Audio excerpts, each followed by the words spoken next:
Good morning, students. Today we will do our first chapter of history, an approach towards the past. In this chapter, we will discuss about the past. First is history. What is history? Knowledge that is gained from the study of past is called history. Next, historians. The people who describe the past are known as historians. Next, importance of history. To know about kingdoms, dynasties, kings, and leaders. It also deals with the lives and activities of ordinary people who have shaped the pages of history. Next, to understand both the past and the present. Whatever is happening today will be the history for tomorrow. It guides people to set goals and tells them not to make the same mistake. To understand the continuous development of human beings, it includes the study of literature, religion, art, and architecture. Next, division of the past. The past has been divided by historians into two periods, prehistory and history. Prehistory. It is a period of human development when writing had not been invented and human beings did not know how to read and write. Next, history. It is a period for which written records are available. Next, we will do sources of history. There are two sources of history, archaeological and literary. Archaeological.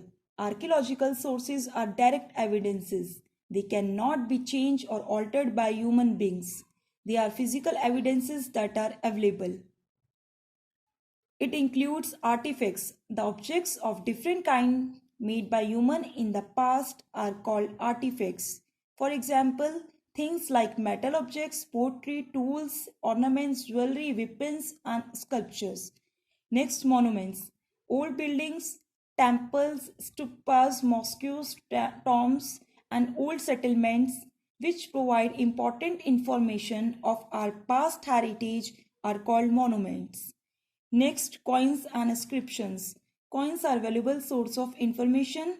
These are made of gold, silver, copper, and other metals. Inscriptions are written records engraved on rocks, metal pillars, copper plates, cave walls, walls of temples, palaces, and on clay tablets. Next, literary sources. Literary sources may be divided into two types, religious literature and secular literature. Religious literature. Writing that deals with the religion is called religious literature. Example, the Vedas, Aranyakas, the Brahmas, and Upanishad all are religious books of the subcontinents. Next, secular literature. Writing which are not religious are known as secular literature. These include the historical accounts and biographies written by poets and foreign travelers. Next, we will do geographical impact. The geography of a country plays a major role in its history. Similarly, the geographical features of India have great influence its people and their history. The physical features of India that have shaped Indian history are the Great Himalayas. The Himalayas in the north of India are very high, so they work as a natural barrier for invaders from the north. Next, northern plains. The places along the rivers have developed faster than any other part of the country. Rivers provided the important source of water and made the areas around them highly fertile. Next, the Deccan Plateau. The Deccan had always been a very strong and powerful military base. Next, the coastal plains. They were open to the sea to establish commercial relations with the European, Southeast Asian, and African countries.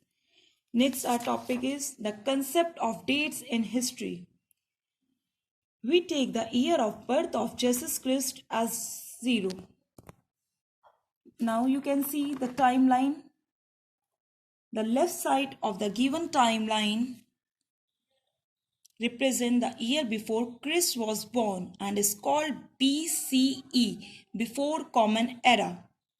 On the other hand, anything that happened in the years after the birth of Jesus Christ are expressed in CE, Common Era. Thank you, students.